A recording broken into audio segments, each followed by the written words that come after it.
செய்தியாளர் பாலாஜி இணைகிறார். பாலாஜி, IPL தொடரை வெற்றியுடன் நிறைவு செய்தது சென்னை. இது குறித்த தகவல்களை பதிவு செய்யுங்க.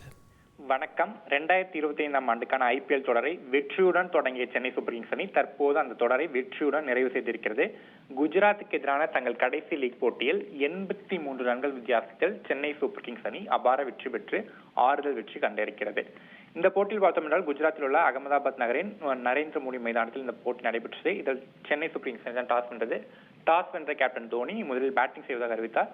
சென்னை அணி மிகச்சிறப்பாகவே இந்த போட்டியில் பேட்டிங் செய்து குறிப்பாக தொடக்க வீரரான ஆயுஷ் மாத்திரை ஒரு அதிரடி தொடக்கம் தந்த ஆட்டமிழந்தார். 34 ரன்கள் சேர்த்து அதைத் தொடர்ந்து களமிறங்கிய ஊரில் பற்றிலும் ஒரு சிறப்பான ஆட்டத்தை விளையாடினார். மற்றொரு தொடக்க வீரரான கான்வே அரை சதம் அடித்தார். மிடில் ஆர்டரில் களமிறங்கிய டோல் ப்ரோவிஸும் அதிரடியாக விளையாடி அரை சதம் அடித்தார். இவர்களின் அதிரடியான ஆட்டத்தால் சென்னை அணி 20 ஓவர்கள் 5 விக்கெட் இழப்புக்கு 230 ரன்கள் குவித்தது. இதனை அடுத்து 231 ரன்கள் என்ற ஒரு கடினமான இலக்கை நோக்கி குஜராத் அணி பேட்டிங்கை தொடங்கியது. குஜராத் அணிக்கு இந்த போட்டியில் தொடக்கம் மிகச்சிறப்பாக அமையவில்லை. கடந்த போட்டிகள் எல்லாம் அந்த அணியின் கேப்டன் சுப்மன் கில்லும் சாய் சுதர்சனும் ஒரு நிலையான தொடக்கத்தை தந்து அணியை வெற்றி பாதைக்கு அழைத்து சென்றனர். ஆனால் இந்த போட்டியில் கேப்டன் கில் முதற்கட்ட ஓவர்களை ஆட்டமிழந்தார். அவரது விக்கெட்டை விரைவாக இழந்தார். அதனைத் தொடர்ந்து அடுத்து வந்த பட்லர், ஷஃபான் ரோதர்ஃபோர்டு, ஷாருக் கான் உள்ளிட்டோரும் அடுத்தடுத்து விக்கெட்டுகளை இழந்து திணறினர். ஒரு முனையில் சாய் சுதர்சன் நிதானமான ஆட்டத்தை வெளிப்படுத்தி 41 ரன்கள் எடுத்தார். என்றாலும் விக்கெட்டுகள் விழுந்த வண்ணம் இருந்த சூழலில் தற்போது அந்த அணி 18.3 ஓவர்கள் 147 ரன்களுக்கே அனைத்து விக்கெட்டையும் இழந்து இந்த போட்டியில் தோல்வி அடைந்திருக்கிறது. இந்த போட்டியில் 83 ரன்கள் வித்தியாசத்தில் சென்னை அணி வெற்றி பெற்றிருக்கிறது.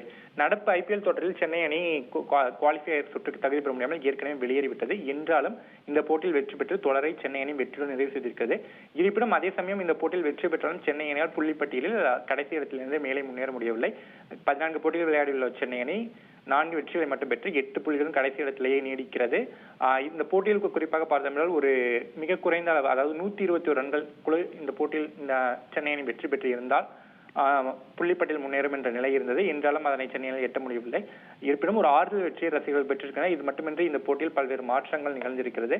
பேட்டிங் ஆர்டரில் மாற்றம் ஏற்பட்டிருக்கிறது. பவுலிங்கில் மிகச்சிறப்பாக களமிறங்கியிருக்கிறார். ஏற்கனவே கேப்டன் தோனி கூறியது போல அடுத்த சீசனுக்கு நாங்கள் நிச்சயமாக ஒரு கம்பேக் தருவோம், அதற்காகவே நாங்கள் இப்போ தயாரித்து வருகிறோம் அணியை என்று ஏற்கனவே கூறியிருந்தார். அதற்கேற்ற வகையில் சென்னை அணி இந்த இறுதிப் போட்டியில் தங்களுக்கான கடைசி லீக் போட்டியில் விளையாடியது என்றே கூறலாம். ஒரு வெற்றியுடன் தொடரை நிறைவு செய்து இருப்பதால் ரசிகர்கள் சற்று ஆறுதல் அடைந்துள்ளனர்.